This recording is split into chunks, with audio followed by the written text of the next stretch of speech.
বজাৰৰ পৰা ঘৰত আহি দেখিছিলোঁ যে ভিনদেউ ঘৰলৈ আহিছে আৰু মা দেউতাৰ লগত কথা পাতি আছে। মোৰ বাইদেউ 8 মাহৰ গৰ্ভৱতী। বাইদেৱে ভিনদেউক আমাৰ ঘৰলৈ পঠাইছিল মোক কেইদিনমানৰ কাৰণে সিহঁতৰ ঘৰলৈ নিবলৈ, যাতে মই তাইৰ এই সময়খিনিত অলপ সহায় কৰি দিব পাৰোঁ। ভিনদেউৱে মা দেউতাৰ লগত কথা পাতিছিল। মা দেউতাই মোক যোৱাৰ অনুমতি দিছিল। তেতিয়া মই কৈছিলোঁ, হ'ব, মই যাম, মোৰ একো অসুবিধা নাই। মই বাইদেউৰ লগত কিছু সময় কটাব পাৰিম আৰু অলপ সহায় কৰি দিব পাৰিম।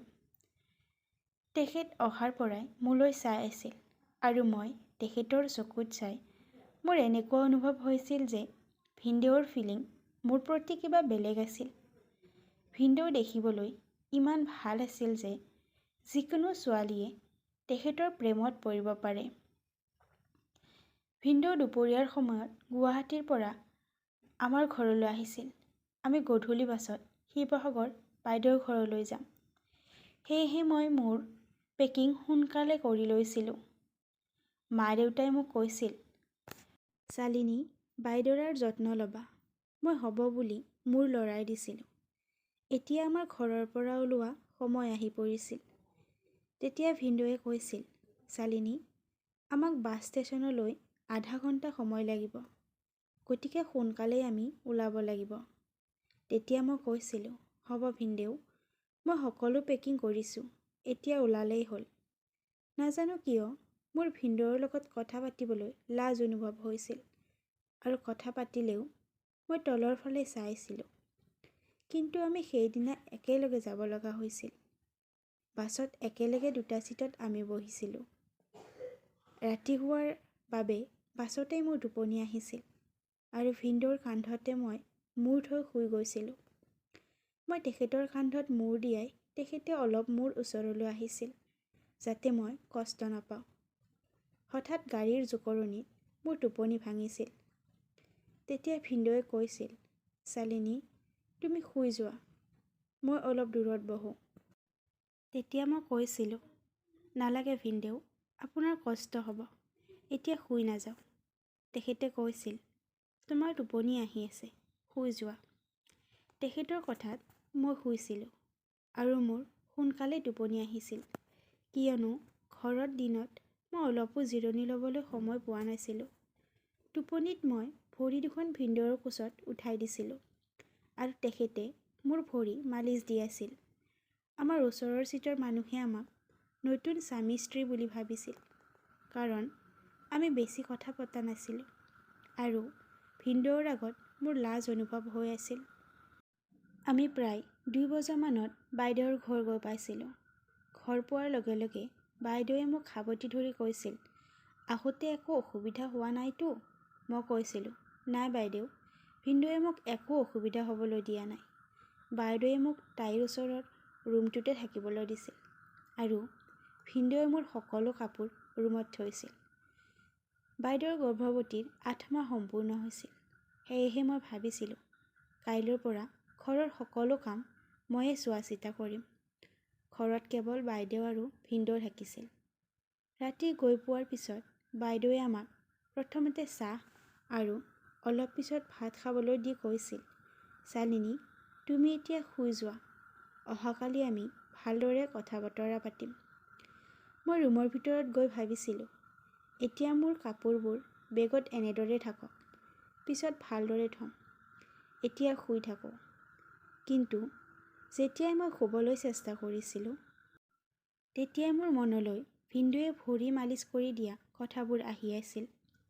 ভিনদেউ বহুত ভাল আছিল, কিন্তু যেতিয়া ভিনদেউ আৰু তেখেতৰ পৰিয়ালে বাইদেউক চাবলৈ আমাৰ ঘৰলৈ আহিছিল, মই চাহ লৈ তেওঁলোকৰ ওচৰলৈ আহিছিলোঁ।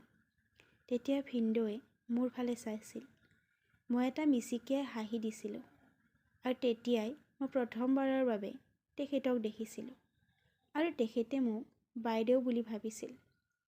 ভিনদেউৰ মা দেউতাই মোৰ লগত অলপ কথা পাতিছিল আৰু তেতিয়াই মায়ে কৈছিল, শালিনী, যোৱাচোন, বাইদেউৰাক মাতি দিয়া। তেতিয়া মই বাইদেউক ৰুমলৈ লৈ আহিছিলোঁ। তেতিয়াহে ভিনদেউৱে গম পাইছিল যে তেখেত মোৰ নহয়, বাইদেউকহে চাবলৈ আহিছিল। সেইদিনা মোৰ ভাগৰৰ কাৰণে বহুত টোপনি আহিছিল, কিন্তু কিয় নাজানো মোৰ মন মগজুত কেৱল ভিনদেউৰ মুখখনহে আহি আছিল। এনেকুৱা ভাৱ হৈছিল যে ময়ো যাতে ভিনদেউৰ দৰে ল'ৰা এজন পাওঁ। অলপ পিছত মোৰ পানীৰ পিয়াহ লাগিছিল আৰু মই পানী খাবলৈ ৰান্ধনী ঘৰলৈ গৈছিলোঁ। হঠাৎ মই বাইদেউৰ ৰুমৰ ভিতৰত কিছুমান শব্দ শুনিবলৈ পাইছিলোঁ। অনিচ্ছা সত্ত্বেও মই খিৰিকীৰে জুমি চাইছিলোঁ আৰু দেখিছিলোঁ যে বাইদেৱে ভিনদেউৱে সাবটি ধৰি মৰম কৰি আছে। ইয়াৰ পাছত মোৰ টোপনি একেবাৰে অহা নাছিল। ৰাতিপুৱা যেতিয়া মই গা ধুই ৰুমলৈ আহিছিলোঁ, তেতিয়া ভিনদেউ মোৰ ৰুমলৈ সোমাই আহিছিল। মই কেৱল টাৱেল এখনহে পিন্ধি আছিলোঁ।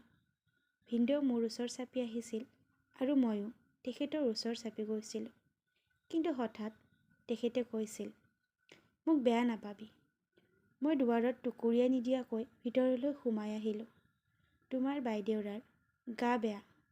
মই অফিচ যাব বিচৰা নাছিলোঁ, কিন্তু তুমি থকাৰ কাৰণে মোক অফিচ যাবলৈ দিছে। তুমি অলপ চাবা, এয়াই ক'বলৈ আহিছোঁ। মই কৈছিলোঁ, হ'ব ভিনদেউ।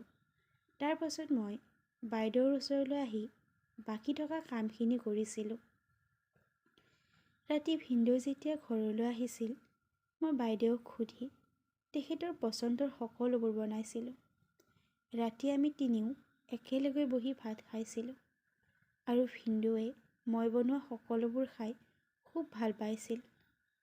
আমি একেলগে বহুত কথা পাতিছিলোঁ। তাৰ পাছত একেলগে অলপ সময় টিভি চাই নিজৰ নিজৰ ৰুমলৈ শুবলৈ গৈছিলোঁ। ৰাতি মোৰ খুব সোনকালেই টোপনি আহিছিল, কিন্তু প্ৰায় 12মান বজাত মোৰ অনুভৱ হৈছিল যে ভিনদেউ মোৰ ওচৰতে বহি মোৰ চুলিখিনি আঁচুৰি আছে। প্ৰথমে মোৰ সপোন দেখাৰ দৰে অনুভৱ হৈছিল, কিন্তু চকু মেলি দেখিছিলোঁ যে তেখেত সঁচাকৈয়ে মোৰ ওচৰত বহি চুলি আঁচুৰি আছে। তেখেতক দেখি মই উঠিবলৈ বিচাৰিছিলোঁ, কিন্তু তেখেতে কৈছিল, শুই থাকা শালিনী, মই তোমাক হেঁপাহ পলুৱাই চাব বিচাৰোঁ। তুমি দেখিবলৈ বহুত বেছি ধুনীয়া। তোমাক প্ৰথম দেখোঁতে মোৰ প্ৰেম হৈছিল, কিন্তু মই তোমাৰ বাইদেউক দোষ দিব বিচৰা নাছিলোঁ। এইখিনি কৈ তেখেতে মোক চুমা খাইছিল আৰু সাবটি ধৰিছিল। নাজানো সেই ৰাতি মোৰ কি হৈছিল। হঠাৎ ময়ো তেখেতক সাবটি ধৰিছিলোঁ আৰু আমি অলপ সময় স্বামী স্ত্ৰীৰ দৰে আছিলোঁ। সেই ৰাতিৰ পৰা তেখেত প্ৰায় 12মান বজাত মোৰ ওচৰলৈ মোৰ ৰুমলৈ আহিছিল। মই অনুভৱ কৰিছিলোঁ মই মোৰ নিজৰ বাইদেউৰ লগত অন্যায় কৰি আছোঁ। সেয়ে মই কেইদিনমান বাইদেউৰ ঘৰত থাকি কলেজৰ কাম আছে বুলি ঘৰলৈ গৈ মাক বাইদেউৰ ঘৰলৈ পঠাই দিছিলোঁ। মই জানো মই যি ভুল কৰিছোঁ সেয়া কেতিয়াও শুদ্ধ কৰিব নোৱাৰোঁ, কিন্তু নাজানো কেনেকৈ এই ভুল মোৰ দ্বাৰা হ'বলৈ পালে। এতিয়াও মই সেইবোৰ ভাবিলে নিজকে বহুত পাপী যেন অনুভৱ হয়। প্ৰিয় ভিউৱাৰ্ছসকল, মোৰ কাহিনীবিলাক কেনেকুৱা লাগে জনাবলৈ নাপাহৰিব আৰু যদি ভাল লাগে লাইক, শ্বেয়াৰ আৰু কমেণ্ট কৰি দিব। ধন্যবাদ।